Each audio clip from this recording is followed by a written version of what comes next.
Antenne de 20h, le journal de la rédaction, Henri Sagnier. Bonsoir et merci de votre fidélité. À la une ce soir, un rappel au règlement signé François Mitterrand. Le chef de l'État met l'accent sur les pouvoirs respectifs de l'Élysée et de Matignon. En toile de fond, la session extraordinaire de janvier 88.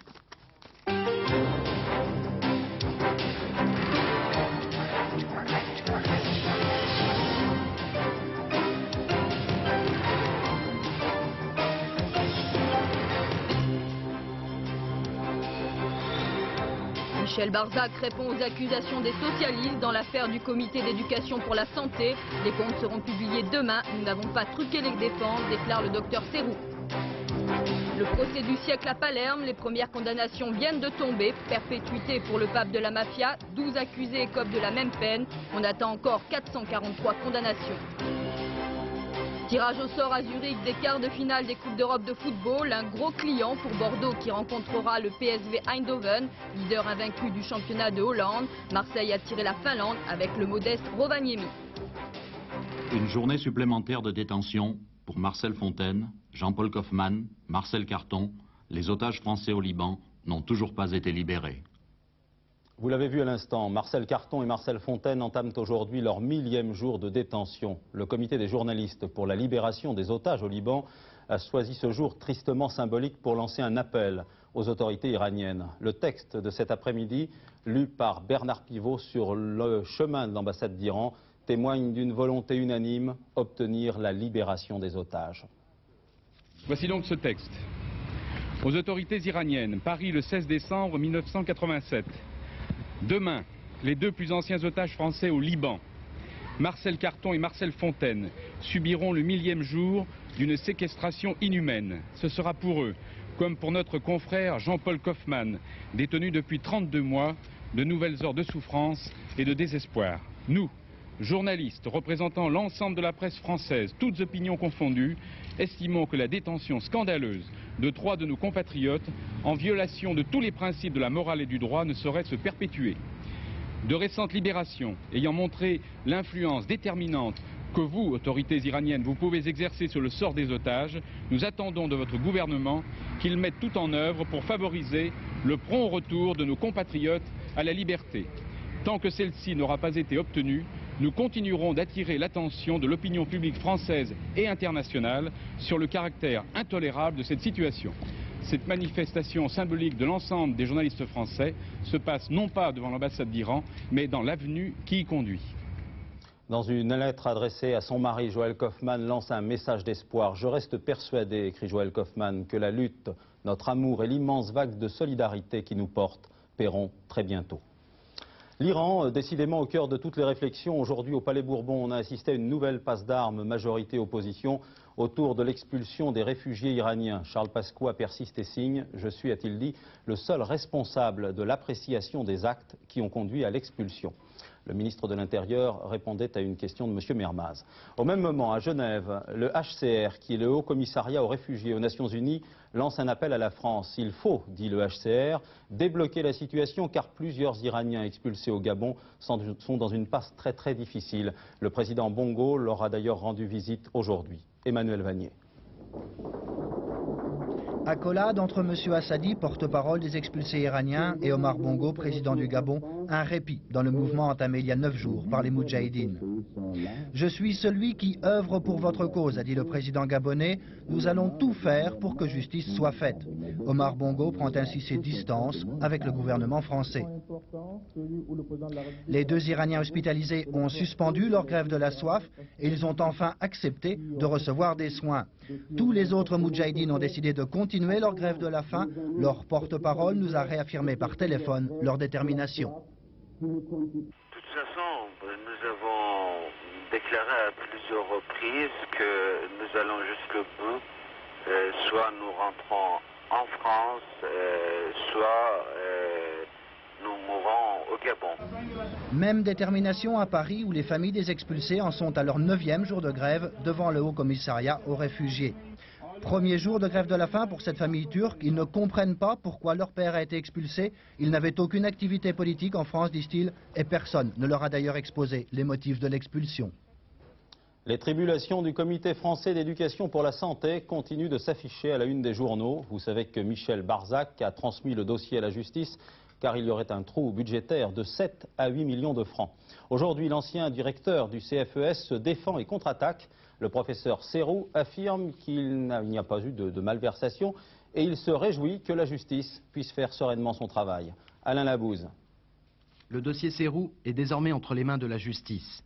L'ancien patron du Comité français d'éducation pour la santé, le CFES, est en effet accusé par un rapport de l'Inspection générale des affaires sociales. Accusé de comptabilité irrégulière, sans doute frauduleuse, d'usage de faux justificatifs, voire de fausses factures, et de dépenses privées somptuaires avec tentative de dissimulation. Les charges retenues contre celui qui avait la responsabilité des campagnes anti-drogue ou anti-sida sont lourdes, même si le docteur Serroux nie l'existence d'un éventuel trou financier au CFES de plusieurs millions de francs. Il n'y a pas de trou dans la gestion du comité français qui soit lié à la gestion de M. Serroux. Il y a même des comptes qui sont créditaires de 500 000 francs. Et de fait, quand je suis parti début novembre, il y avait un budget qui était équilibré. Le ministre de la Santé, Michel Barzac, a cependant décidé, dès le 10 novembre dernier, de limoger immédiatement le docteur Serroux. Un coup très dur pour ce membre du comité central du RPR, conseiller régional du Languedoc-Roussillon. Au PS, on lui reproche notamment d'avoir favorisé ses amis du RPR en confiant systématiquement la réalisation des campagnes du CFES à des entreprises liées à son propre parti. Des entreprises qui, de surcroît, n'avaient pas fait l'objet d'appels d'offres réguliers. Pour l'heure, Michel Barzac, même si elle a transmis le dossier au parquet de Paris, n'a pas jugé nécessaire de porter plainte contre le docteur Serroux.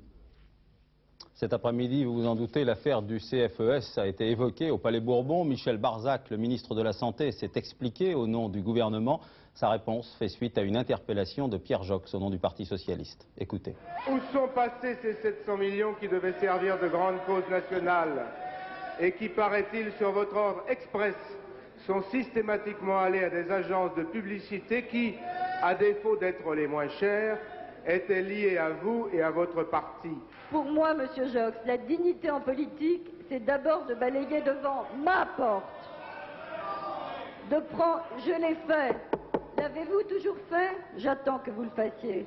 Pour moi, la dignité en politique, c'est de prendre des sanctions, même quand il s'agit de mes propres amis politiques. Je l'ai fait. L'avez-vous fait? C'est enfin de laisser la justice faire son travail avant d'accuser à tort et à travers. Je le fais aujourd'hui. J'espère que vous aurez la décence de le faire à votre tour. Le rappel au règlement signé François Mitterrand, c'était ce matin en Conseil des ministres, faisant visiblement allusion au renvoi du projet de loi sur la régie Renault en session extraordinaire en janvier. Le président a mis les points sur les i en déclarant notamment, je cite, « Le gouvernement ne peut ni décider la convocation d'une session extraordinaire, ni en fixer l'ordre du jour. Ses compétences relèvent de la seule responsabilité et de la seule appréciation du président de la République. » Voilà qui est clair et sans bavure. Paul Amar, le président craindrait-il une dérive institutionnelle? Dérive, le mot est sans doute trop fort, oui. Dérapage plutôt, mais ce dérapage n'aura pas lieu dans la mesure où, vous l'avez dit, le président de la République a rappelé ce matin avec solennité ses prérogatives. Cela nous fait penser au premier jour de la cohabitation ou coexistence, au temps où les deux hommes marquaient respectivement leur territoire. Un mot était alors à la mode, le mot accro. On ne l'employait plus depuis fort longtemps, mais il réapparaît aujourd'hui. Alors que va faire l'hôtel Matignon? La balle est dans le camp de l'hôtel Matignon maintenant. On entre dans le jeu des pronostics et des hypothèses. Il faut donc être très prudent, mais on nous dit que Jacques Chirac ne désarmera pas pour autant, malgré la mise au point du chef de l'État. Il lui proposerait effectivement de convoquer le Parlement en session extraordinaire sur deux points, le financement des partis politiques, mais là ça ne pose aucun problème et c'est assez urgent, mais aussi le changement du statut de Renault. Alors si Chirac demande à François Mitterrand de signer, que va faire le chef de l'État? J'ai l'impression de commenter un match de tennis qui commence à peine et dont je ne connais pas le résultat. La rumeur dit que François Mitterrand, après avoir fait ce rappel au règlement, pourrait finalement accepter l'inscription à l'ordre du jour du dossier Renault. Méfions-nous de cette rumeur. La cohérence voudrait au contraire que le président s'en tienne à ce qu'il a dit ce matin et qu'il refuse donc d'être mis devant ce qu'il considère lui-même comme un fait accompli. Et s'il refuse, Paul, quid de la suite? S'il refuse. Matignon rejettera évidemment la responsabilité d'une telle décision sur l'Elysée.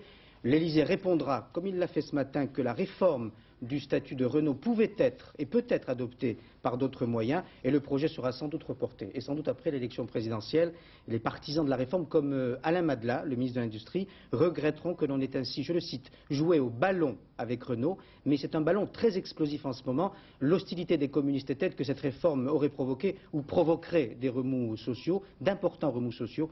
Alors pourquoi ne pas envoyer le ballon en touche? Merci Paul. À l'étranger, 8e journée de troubles dans les territoires occupés de Cisjordanie et de Gaza, de sources militaires israéliennes. On précise aujourd'hui que les derniers affrontements ont fait 5 morts dans la population palestinienne. Ce matin, à Gaza, des barricades ont été érigées. À Jérusalem, la route qui conduit au Mont des Oliviers a été coupée ce matin. Bernard Benyamin et Pascal Stelletta sont sur place pour Antenne 2. Voici leur témoignage. 9 h ce matin, à 10 km de Gaza. Image désormais quotidienne de ce petit territoire au sud d'Israël. La seule véritable nouveauté de la journée, c'est la rapidité et la présence de plus en plus forte de l'armée israélienne. Depuis hier, ses effectifs ont été augmentés de 50%. 20 km plus loin, nous sommes toujours dans la bande de Gaza, et pourtant c'est un autre monde. Gush Katif, c'est le nom de cette colonie de peuplement créée il y a une dizaine d'années. Ici, loin du bruit et de la fureur du dehors, on célèbre Hanouka, la fête des Lumières. De toute évidence, la révolte palestinienne est restée aux portes de la colonie, où l'on continue à vivre apparemment comme d'habitude. C'est ici que nous avons rencontré Claude. Il y a 7 ans, il était dessinateur industriel à Marseille. Aujourd'hui, il cultive des tomates sur le sable et il est heureux. Sa femme, Monique, a eu plus de chance. Elle a pu conserver son métier d'infirmière au dispensaire de la colonie. Elle aussi est heureuse de sa nouvelle vie, même si depuis le début des événements, depuis une semaine, l'inquiétude la gagne lorsqu'elle passe près des grilles du camp, distantes de quelques centaines de mètres de la ville arabe. Un petit peu peur, oui, bien sûr. Un petit peu. On est simplement un peu inquiet de l'avenir, inquiet de la tournure que prennent les choses, mais on espère que comme toujours ça va s'arranger. C'est simplement une petite alerte. Inquiétude par rapport aux événements de ces derniers jours, mais aussi colère et amertume après les déclarations de Shimon Peres. C'est même le principal sujet de conversation dans cette colonie, bâtie sur des dunes, et qui se sent aujourd'hui menacée par les volte-face de la politique israélienne. Ce qu'a dit Shimon Peres, il faudrait penser à une démilitarisation de la bande de Gaza et à un gel des implantations. Une situation qui a un arrière-goût de déjà-vu pour Claude et Monique lorsqu'ils en parlent autour de la table familiale avec leurs 6 enfants. Nous sommes nés en Algérie. Ça me rappelle le général de Gaulle quand il est venu en Algérie et qu'il a crié l'Algérie française. Et alors si Shimon Peres a raison et que finalement on démilitarise la bande de Gaza? Non. Non, non, non. Nous, on ne partira pas. Il était 16 h lorsque nous avons quitté Gush Katif. Sur la route, un nouveau barrage achevait de se consumer, mais pour la première fois depuis une semaine, il n'y a pas eu de mort aujourd'hui à Gaza. À Paris, le gouvernement français fait part de son émotion et de sa préoccupation aussi. Pour la première fois, Ibrahim Sousse, le représentant des Palestiniens de l'OLP, a été reçu par Jacques Chirac. Monsieur Sousse était accompagné ce matin d'une délégation d'ambassadeurs arabes en poste à Paris. En Italie, la fin du procès du siècle, c'est la mafia, vous le savez, qui est en accusation. Le procès aura duré 2 ans. Il faudra 48 heures, j'ai bien dit 48 heures, pour lire l'ensemble du verdict. Il faut dire que 456 mafiosi sont dans le box des accusés. On vient d'apprendre que Michele Greco, surnommé le pape de la mafia, venait d'être condamné à la réclusion à vie. Procès exceptionnel pour faire face à une réalité tout à fait exceptionnelle. Car à Palerme, comme ailleurs, les responsables de la mafia tirent encore les ficelles. Enquête de Marcel Tria. Et alors, je dis que Palerme ne méritait pas le sort qu'elle vit maintenant. La colère d'un curé de quartier, le père Larose. Désorganisée par le maxi-procès, la mafia ne peut plus imposer à Palerme avec autant de rigueur l'ordre du crime. Mais la faiblesse de l'État est telle qu'il n'y a plus d'ordre du tout. Une ville qui dérive vers le chaos. Ce que nous voyons ici est une image parfaite de la société palermitaine de maintenant. C'est-à-dire chacun, c'est une société parfaitement libérale. Chacun fait ce qu'il veut. par exemple, d'aller en cette direction. C'est défendu, il a défendu. Mais on le fait. Et alors, vous voyez, personne ne peut plus marcher. Et quand les gens invoquent la mafia, c'est un peu parce qu'ils désirent un peu d'ordre, un minimum d'ordre. Vous en êtes à regretter le temps où la mafia était plus forte? Non, je regrette l'ordre simplement. Je regrette surtout l'ordre de l'État. Une société incapable de garantir l'ordre, incapable par ailleurs d'assurer aux citoyens le nécessaire pour survivre. C'est aussi cette démission qui a permis à la mafia d'imposer son pouvoir sur la ville et dans les esprits. La mafia, c'était le respect, l'honneur. La mafia est bonne. La mafia, c'est bon pour Palerme? D'après moi, oui, parce qu'elle donne du travail, ce dont le gouvernement est incapable. Pendant des dizaines d'années, grâce à la complicité de politiciens locaux aujourd'hui écartés, la mafia contrôlait les travaux publics et la construction dont elle tirait d'énormes profits. La loi anti-mafia, permettant la séquestration des biens et l'arrestation de nombreux chefs de clan, ont bloqué les chantiers et aggravé le chômage, un problème épineux pour la nouvelle municipalité et pour les militants anti-mafia. La force de la mafia dans cette ville, c'est le chômage, l'incurie des services. Le seul moyen pour survivre, c'est de voler pour ceux qui n'obtiendront jamais un emploi s'ils n'ont pas, entre guillemets, la chance de s'inféoder à l'un de ces politiciens puissants, importants, qui ont tout intérêt à empêcher les choses de changer dans cette ville. On évalue à plus de 85 milliards de francs le chiffre d'affaires annuel du trafic de drogue contrôlé par la mafia. Plus que le budget de l'État italien. Un fleuve d'argent qui irrigue Palerme et lui donne des faux airs de prospérité. Une puissance économique que le maxi-procès ne suffira pas, à lui seul, à ébranler. Les autres faits marquants de l'actualité en quelques télégrammes. Ensuite, nous évoquerons une nouvelle fois la situation en Afghanistan. Près de 90% des électeurs de Corée du Sud se sont rendus aux urnes pour élire leur président. Quelques incidents semblent avoir émaillé le scrutin, mais la commission électorale officielle estime que de façon générale, la consultation s'est déroulée dans l'ordre. Le dépouillement des premiers bulletins donne un avantage assez net aux candidats du pouvoir actuel.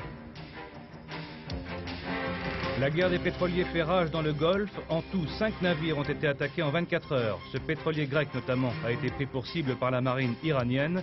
Touché par 4 roquettes, il a pris feu, mais l'équipage a pu être évacué. La nuit dernière, c'est un pétrolier chypriote qui avait été attaqué par l'aviation irakienne. 29 vols d'Air Inter annulés en raison d'une grève surprise des 4 syndicats de pilotes et mécaniciens de la compagnie à propos du pilotage à deux des futurs Airbus A320. La direction d'Air Inter considère que le mouvement est illicite et indique qu'elle saisira la justice. La grève doit se poursuivre jusqu'à demain soir. Le comité national d'éthique favorable à l'utilisation de la pilule abortive mais sous condition. Le comité présidé par le professeur Jean Bernard souhaite que ce médicament qui permet de provoquer un avortement dans les toutes premières semaines de grossesse ne devienne pas une nouvelle méthode de contraception. C'est pourquoi il recommande qu'il ne soit prescrit et utilisé que dans des centres spécialisés. À Paris, nouvelle manifestation cet après-midi pour demander le retrait des troupes soviétiques d'Afghanistan et le retour de notre confrère Alain Guyot.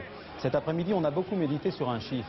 9% de la population afghane aurait été tuée depuis le début de la guerre. La plupart des victimes sont des enfants, des femmes et des vieillards. Au-delà de la froideur des chiffres, certaines voix s'élèvent pour dire que les soviétiques ont sans doute perdu la guerre, mais qu'ils pourraient bien gagner sur un tout autre terrain. Jérôme Bonny.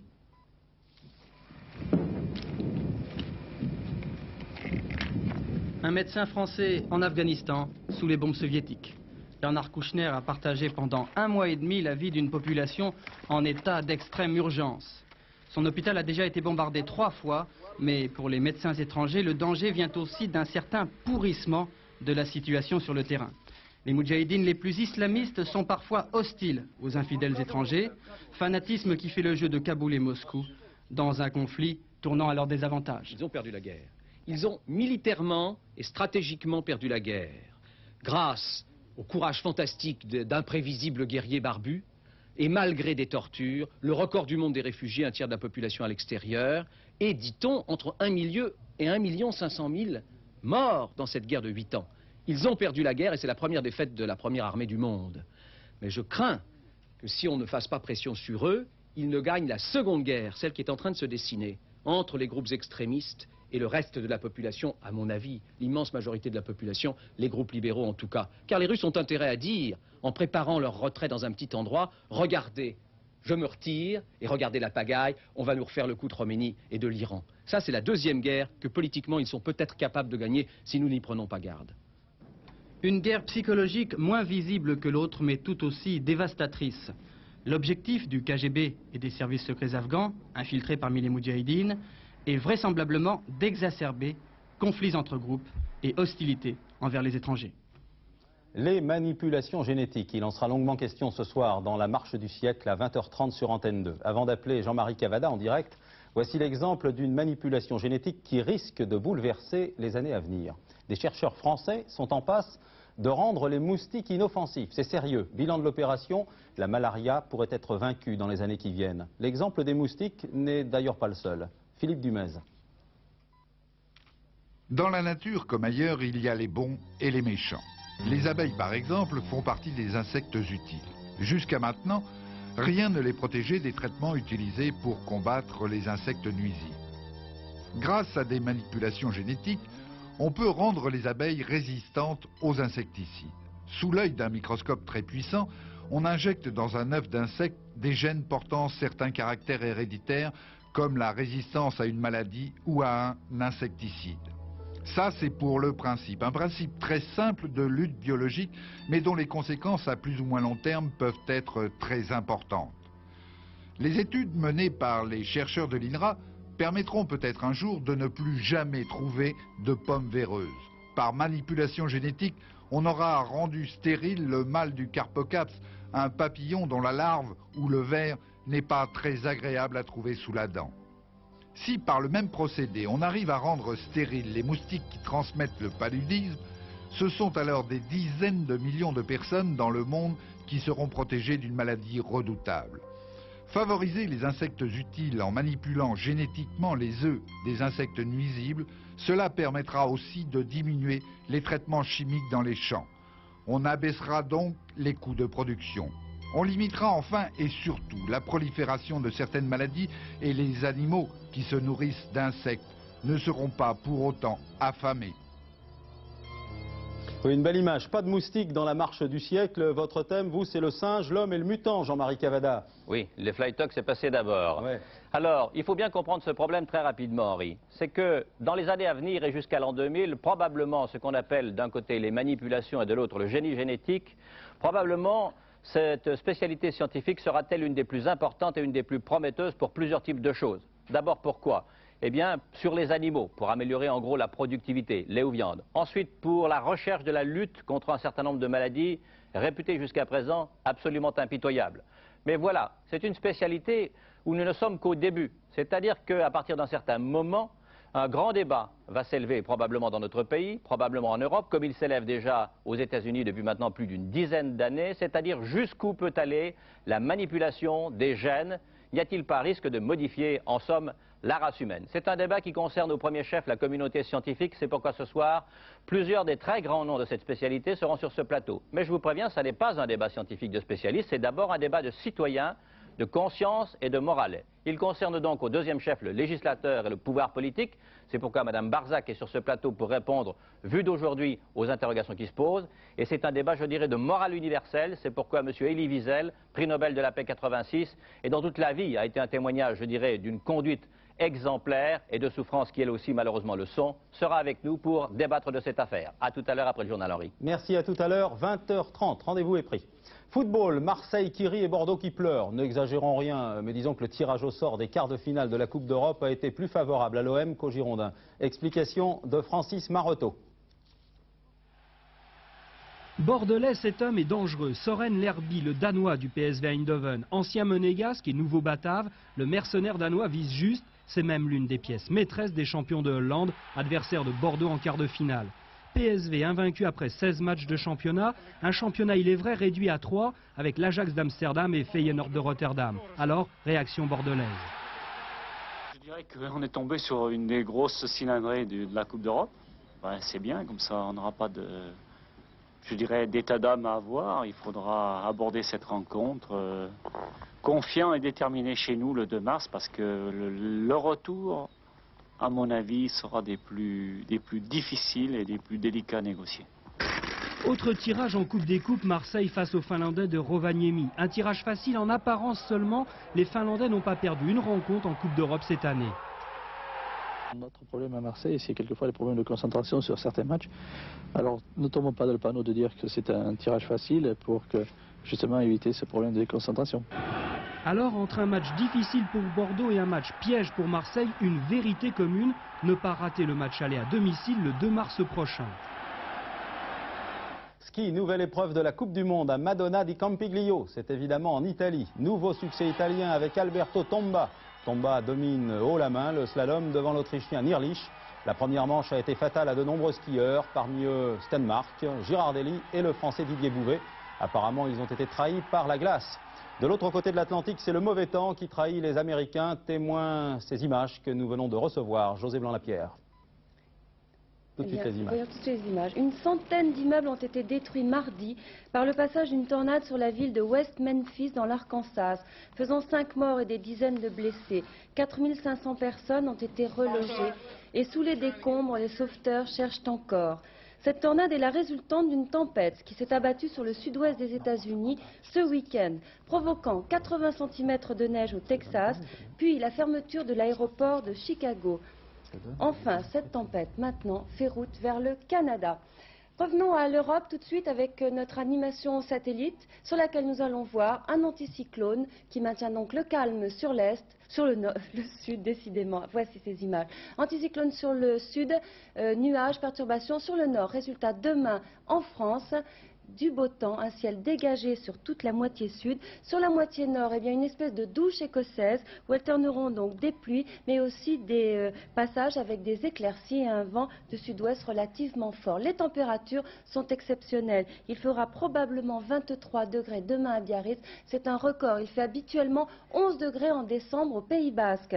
9 degrés à Strasbourg, c'est aussi en dessus des normes saisonnières. 15 degrés un peu partout sur la moitié nord, sur la moitié sud, donc 23 et même 18 degrés à Bordeaux.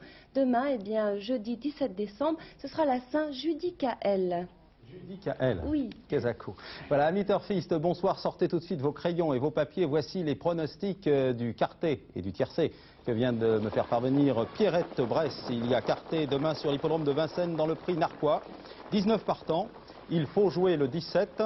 Coelho, le 15 Kipo de Couronne, le 14 Caprica, le 10 Questia Masuri, le 13 Quoglaise, le 6 Podviguet, le 2 Quatalinska et le 12 Kéros du Dauphin. Voilà, vous avez bien noté. On va se quitter sur une autre image sympathique, aux couleurs de Noël. C'était la fête aujourd'hui au Palais de l'Élysée. Ambiance de récréation pour François Mitterrand et ses invités. Le chef de l'État était entouré de ses 4 petits-enfants. Toutes les stars du moment étaient là, avec Vanessa Paradis, la compagnie créole et l'inimitable Jackie, l'idole des jeunes. Voilà, il y avait des cadeaux pour tout le monde, avec en prime le sourire du président et de Madame la Présidente.